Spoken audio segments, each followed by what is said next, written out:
Shana Tova. In her book on being Jewish now, editor Zibby Owens compiles a number of personal essays from Jewish authors and advocates on what it means to them to be Jewish now and how they see that their lives have changed in the wake of October 7th. One of those stories, told by best-selling author and psychotherapist Harper Kinsaid, talks about a few differences she has noticed between Israeli life and North American Jewish life after visiting Israel many times over the years. In Israel, she notes, Jewish employees don't have to reassure their employers that observing Shabbat won't interfere with their work obligations, or deal with comments seemingly innocuous or complimentary about how they don't look Jewish, or feel the need to subtly divulge their Jewishness to determine whether a new friend's face will fall into a familiar ugliness upon revealing her identity. For example, Kinsaid might try something like, "Ugh, you're right. Partners are so hard to shop for. Every Hanukkah, I'm at a complete loss as to what to get mine." Yet, she continues, Israelis have potentially drawn the shorter end of the straw.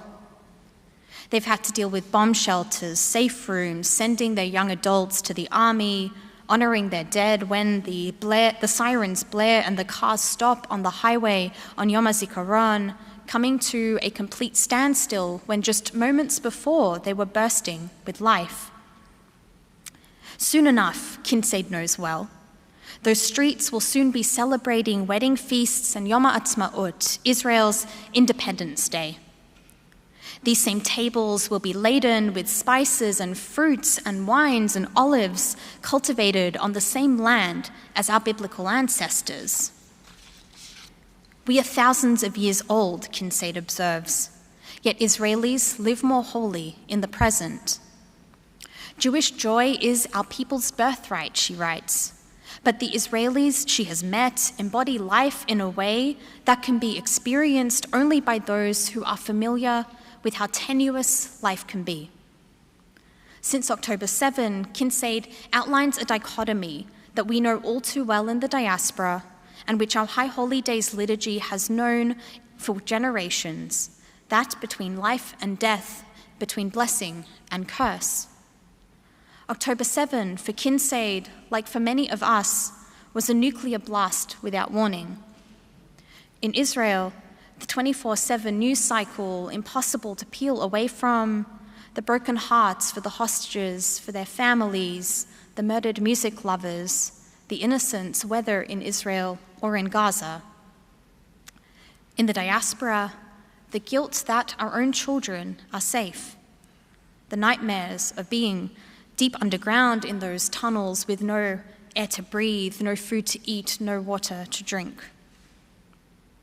The relentless, hateful messages on social media for not condemning Israel, for being Zionists.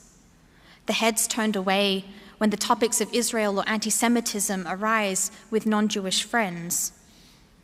Kinsaid felt compelled to make a choice in her heartbreak and her grief, heartbreak and grief that we share too. Does she let her broken heart harden, or does she let it crack open into something more expansive? At this time of Rosh Hashanah, of introspection and reflection, she notes how if you put two mirrors opposite one another, they will simply reflect the same image back indefinitely. To mimic the vitriol would only feed the monster and does not bode well for our future. So, she started wearing a Magen David necklace. She started lighting Shabbat candles on Friday night. She joined a Jewish therapist peer support group. She became a founding member of Artists Against Anti-Semitism. She downloaded an app to practice her Hebrew. She responds to every hateful DM with an invitation to dialogue. She chooses to be grounded in family, in tradition, and the sanctity of life. In short, she chooses Jewish joy. We as Jews have always had this nuanced notion of joy, to be able to smile with one eye and cry with the other, which makes it in fact a radical act. As we usher in a new year in a world that is undeniably tough, I wanted to explore that radical act and explore that age-old and yet ever-present question, which is a very Jewish one too. What does Jewish joy mean? What has it meant to us across our history and tradition? What does it mean to us now? Through my exploration, I was firstly reminded that joy is a mitzvah in the truest sense, meaning it is in fact a biblical commandment. I want to give two examples, both from the pen of the psalmist. So in Psalm 98 we read, Hariyu ladonai kol haaretz pitchu v'rananu v'zameru. Shout joyfully unto God, all the earth, break into joyous songs of praise. We are, in other words, impelled to find that wellspring within us that causes us to raise our voices in gladness. Joy almost becomes a practice of gratitude as we marvel at God's glory and God's handiworks and give thanks for them. Joy is loud, joy is proud, as Psalm 98 then goes on to describe how we should extol God's virtues with the sounds of the shofar, with lyre, with melody, and declares that all the creatures on the land and in the sea should follow suit. Each element of nature is divinely granted the gift of feeling joy and subsequently is compelled to use it and to act on it. And yet, that's the point. We are compelled. In Psalm 100, which we find both in our Siddur and our Machzor, we note, Ivdu et Adonai b'simcha, bo lefanav birnana. Serve the Eternal with gladness, come before God in gladness. We are commanded to be joyful, more specifically to be joyful in the service of God. In order to come before God, as the psalmist writes, we must present ourselves with a pleasant countenance. The service of God, whether we might take that to mean offering sacrifices, studying Torah, fulfilling mitzvot, or what have you, is in and of itself meant to be a joyful act and should bring us a sense of joy in turn. Joy is a gift to be used in the service of God and for expressing our gratitude at all God has given us in this world, according to our biblical tradition. In the rabbinic era, our sages understood that happiness has to come from within. In Pirkei Avot, Ben Zoma states, Ezehu Ashir hasameach bechelko. Who is rich? One who is happy with their lot. This is perhaps a perplexing approach because we could say to ourselves, why should I simply be content with what I have? After all, we know that many people are not, and we may not be happy, and often for good reasons. Our jobs may not bring us satisfaction. We might be worried about money. We might be grieving someone we loved, experiencing illness, have ended a relationship, be riddled with anxiety at the sheer state of the world, any of life's woes. Nonetheless, the rabbis come along to say, happiness is what we make of it. We undoubtedly experience difficult times, and we do not push them aside, let's be clear. Sometimes, though, our sages acknowledge, we have what we have. We must simply be sameach bechelko and use the tools around us to confront whatever situation we are in. We remember, too, that our sages lived in a most challenging time in the aftermath of the destruction of the Second Temple. Like us after October 7th, their entire identities as Jews and their entire ways of being were called into question, and they had to effectively start from scratch. Subsequently, we saw a transformation of our tradition from a cult of sacrifice to a culture of study and worship. The rabbis of the Mishnah and Talmud teach us that we have the power to control our reactions to life, what life throws at us, and to choose happiness as a result. We can count our blessings and be grateful for them, and we can face our circumstances head on and choose to enjoy the good that we do have. On this evening of Rosh Hashanah 5786, I sought inspiration from beloved Australian Holocaust survivor Eddie Jaku of blessed memory. He was the author of a best-selling memoir about his life entitled The Happiest Man on Earth. Born in Leipzig, Germany in 1920, as a teenager he felt the tightening grip of the Nazi regime and could no longer attend school. Assuming the fake identity of an orphan, he was sent to a boarding school 9 hours away. 5 years later, he returns to surprise his parents on a milestone wedding anniversary on what was, coincidentally, Kristallnacht, only to find the house was empty. Eddie was beaten savagely and sent to Buchenwald. Upon a former classmate recommending him as an expert toolmaker, Eddie was released. His father fortunately found him, intercepted him, and the family escaped to Belgium. Eddie was eventually recaptured and, along with his parents and sister, ended up in Auschwitz. His parents were immediately sent to the gas chambers. Most of his extended family perished, although Eddie's sister Johanna survived. His training as an engineer made him an invaluable asset to the Nazis, and it kept him alive. In 1945, as the war was closing, Eddie was sent on one of the infamous death marches, but miraculously managed to escape. He slipped into the forest, and he survived off slugs and snails until he was liberated by American soldiers. Shortly following the war, he returned to Belgium, where he met his wife, Floor, to whom he would be married for 75 years. Yeah. In 1950, the pair of them moved to Australia, and now with their firstborn child in tow. In Australia, he and Floor would build their home, their business, and most importantly, their family, which now includes many great-grandchildren.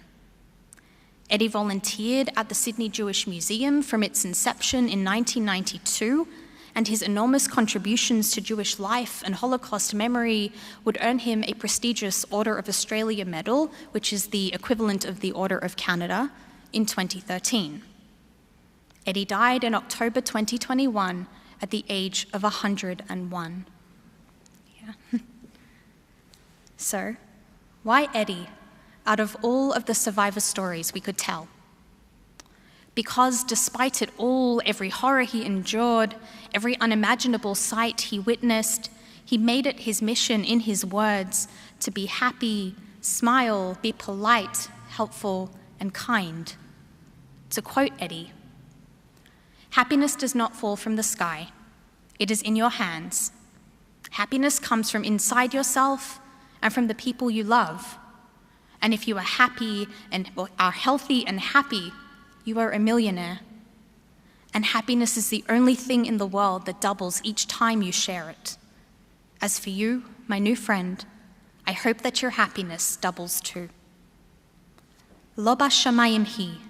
Like those famous words we will chant on Yom Kippur, like Torah, happiness is also not in the heavens.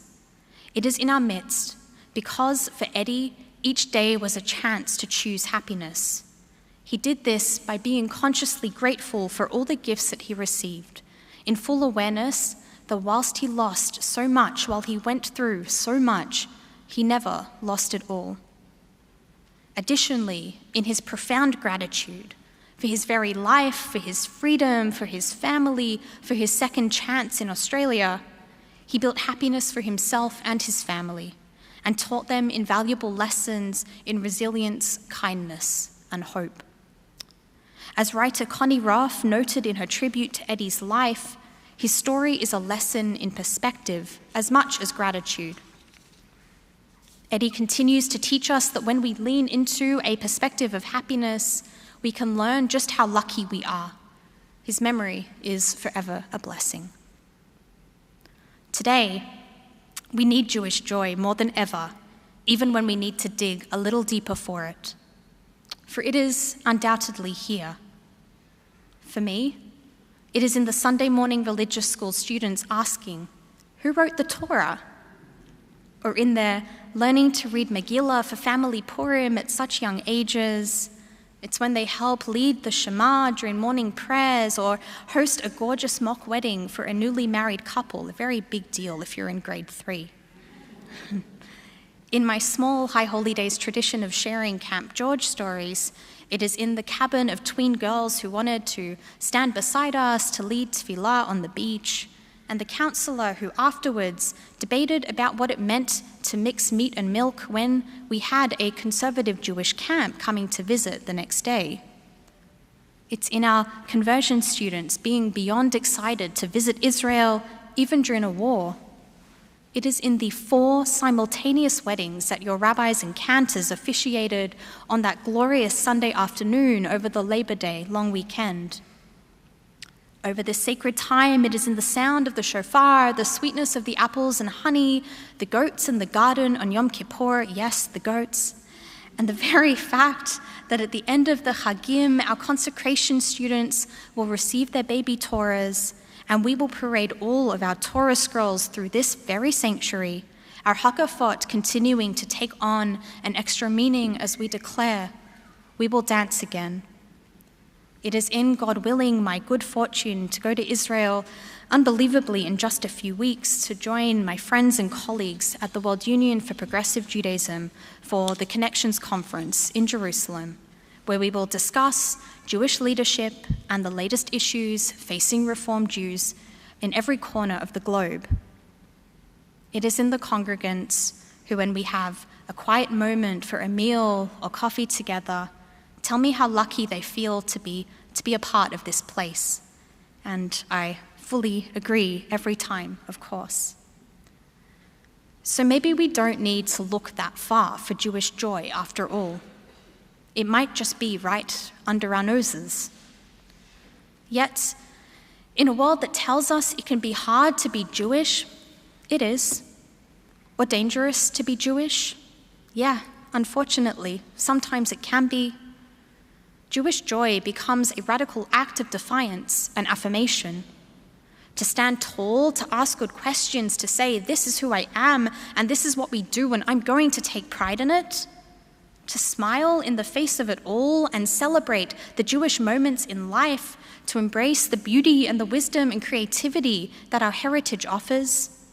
To turn towards it when we could so easily choose to turn away. Now that's radical. Jewish joy, we learn from our wisdom, has never been linear. Our history, our texts, our experiences, and our own emotions teach us that it is hard to be commanded towards something that it is not always possible to feel, that we do not always feel. Nonetheless, we are part of a centuries-old chain from Moses to Eddie to our gorgeous next generation that have created happiness and have chosen in happiness precisely because that is what we are compelled to do as Jews. Precisely because we are Jews, we have always sought to seek light and joy in Davka, the darkest of moments. So for you, my friends, as we enter 5786, this time, this place, this now, I hope that your happiness only doubles too. Shana Tova.